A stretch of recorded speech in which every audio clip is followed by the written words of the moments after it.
Magandang araw na naman pong muli sa inyong lahat mga ka-vlog, boss, idol, regular viewer, silent viewer at kasama na rin po ang lahat ng mga OFW. Ang gagawin ko po ngayon ay magdadiagnose po ako ng clearance light ng dump truck na to, itong Hoona 371.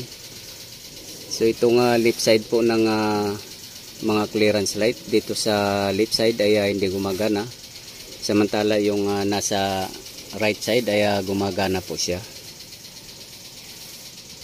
So ito po yung pinaka switch nya, yan, park light, consider po yan yung mga clearance light, at ito naman yung headlight. So dito po tayo sa park light or mga clearance light.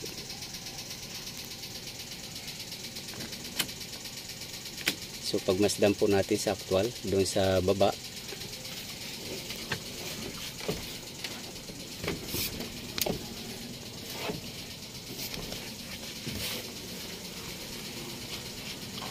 So kung napapansin nyo po, walang ilaw dito na side. Itong lahat na to.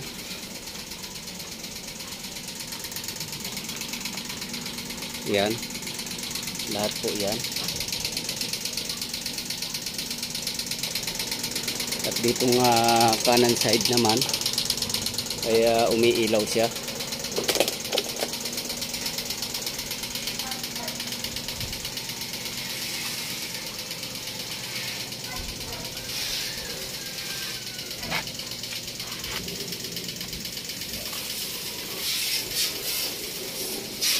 Yan, pati sa harap. At dito ay wala rin. So itong dito, consider po na left side to. Mayroon pong ilaw dito. So yan po yung idadiagnose ko.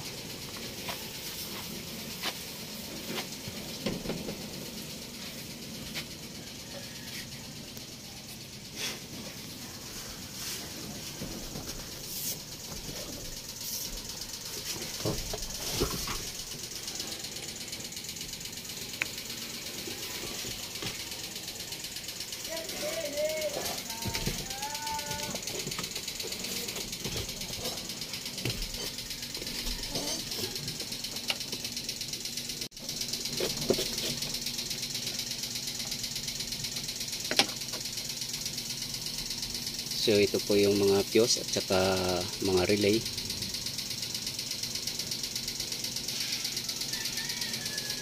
So ito po yung pinaka-relay ng mga lightings na yon, yung park light na yon or clearance light. At hanapin po natin ang fuse.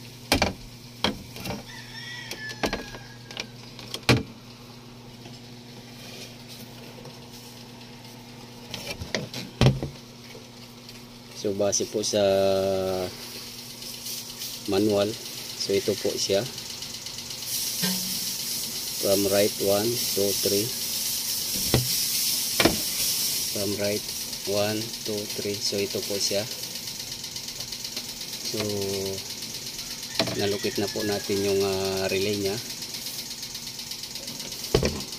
at yung fuse naman po ay ito yung left position lamp. Ito siya, fuse number 21. At yung right position lamp, ito siya,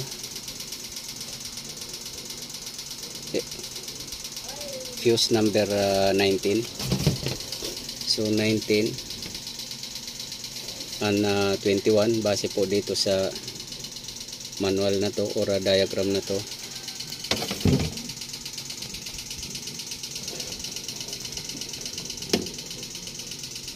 So ito po yung 19 at ito yung 21.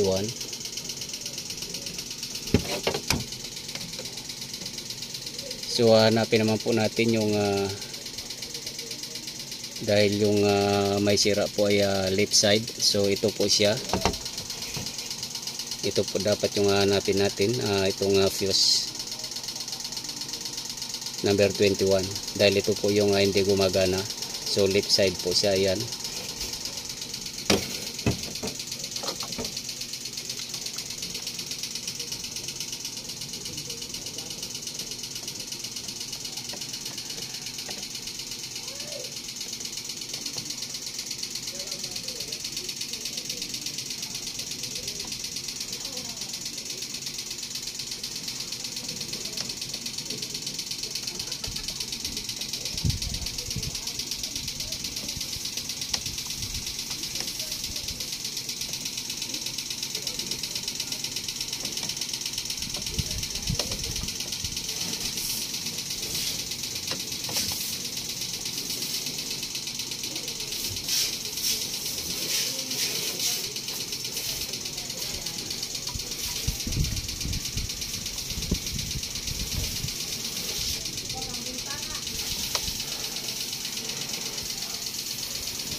So ito po, nagkaroon siya ng supply.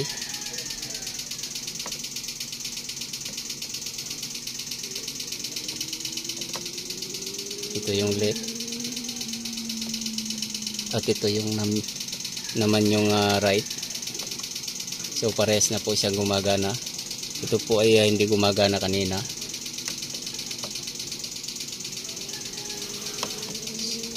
So titingnan po natin.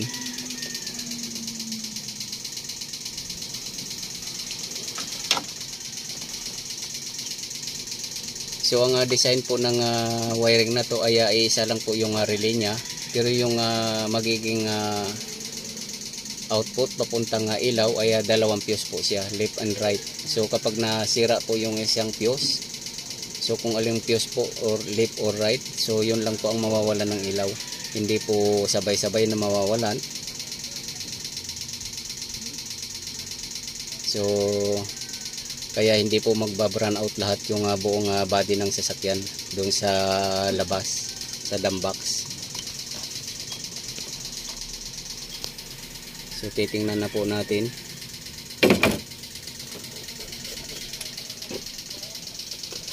At itatry po muna natin to kung mawawalan siya. So wala na siya. Wala na. So buhayin ulit natin.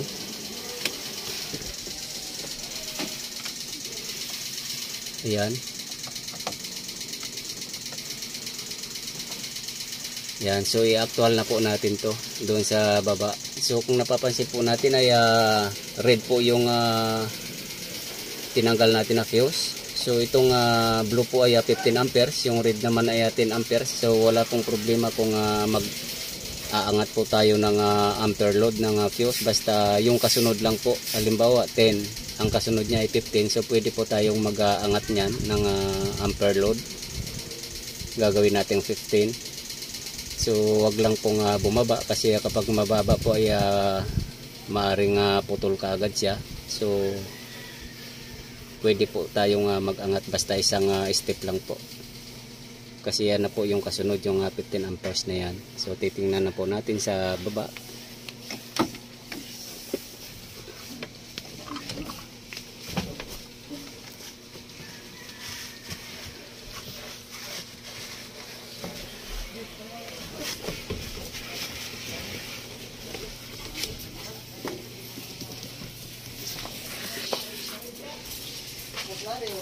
So ayan na po, gumagana na siya.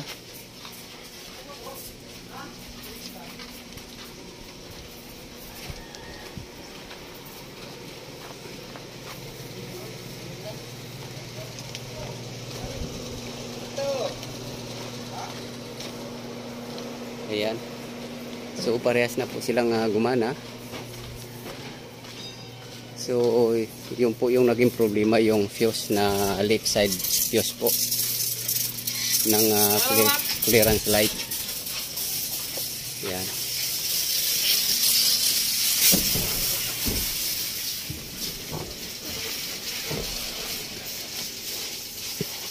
So patayin na po natin. So okay na po siya at ibabalik ko na lang po itong lahat ng mga naka-open na to.